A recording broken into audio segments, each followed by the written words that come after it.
আপা অনেক কষ্ট খুঁজে বের করছে আদনান ভাইরে। আপনার একটু ওইদিকে যান, আমি একটু ওর সাথে কথা বলার চেষ্টা করি। কি হয়েছে তোমার? হ্যাঁ, হঠাৎ করে কেন এমন করতেছো? ও কেন খালি কষ্ট দাও? তুমি জানো আমি তোমাকে কত ভালোবাসি, কত স্মৃতি আমাদের, মনে আছে তোমার? বোকা ছেলেটা প্রেমে পড়েছে, চোখে তাকিয়ে বলতে চায় ভালোবাসে।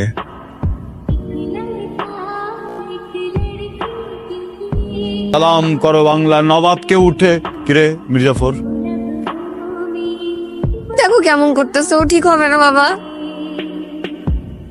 আমি তো চেষ্টা করছি মা, তোর সুখের জন্য আমি সব করতে পারি, তবে ভেঙে পড়িস না। আমরা আগে কত ঘুরে বেড়াতাম, মনে আছে তোমার? ঝগড়া করতাম, কেন এমন করতেছো?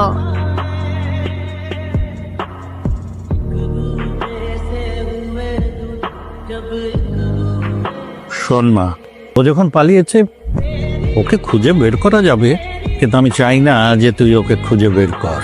বাবা আদনান কি আর সুস্থ হবে না?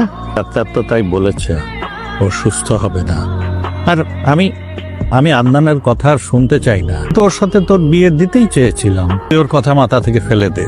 রাজীব ছেলেটা খুব ভালো, আমি চাই রাজীবকে বিয়ে করে তুই বাকি জীবনটা সুখে কাটাস।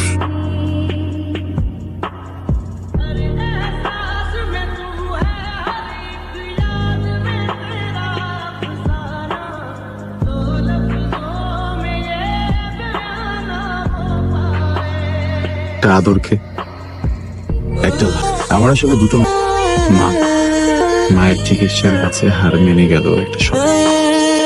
এই 50 লক্ষ টাকা না হলে হয়তো আমি আমার মাকে বাঁচাতে পারতাম না। আপনি আমাকে কন্ট্রাক্ট দিয়েছিলেন, আমি যদি তোমাকে এমন ভাবে কষ্ট দিতে পারি, এমন ভাবে তোমার জীবন থেকে চলে যাই যার কারণে তুমি বিয়ে করবে। তুমি নাটক করলে আর আমি ফেসে গেলাম। আদনান, ভালোবাসা খুব ভয়ঙ্কর একটা জিনিস। হাজার মানুষের ভিড়েও প্রিয় মানুষের গন্ধ জানান দিতে পারে তার উপস্থিতি।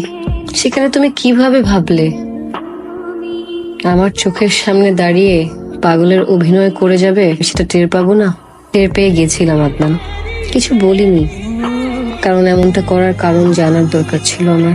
খুব ঘৃণা কাজ করছিল, কিন্তু যখন কারণটা জানতে পারি তুমি তোমার মাকে বাঁচানোর জন্য তোমার ভালোবাসাকে খুন করছো, তখন আসলে কি করব, কিভাবে করব, কিছুই মাথায় আসছিল না।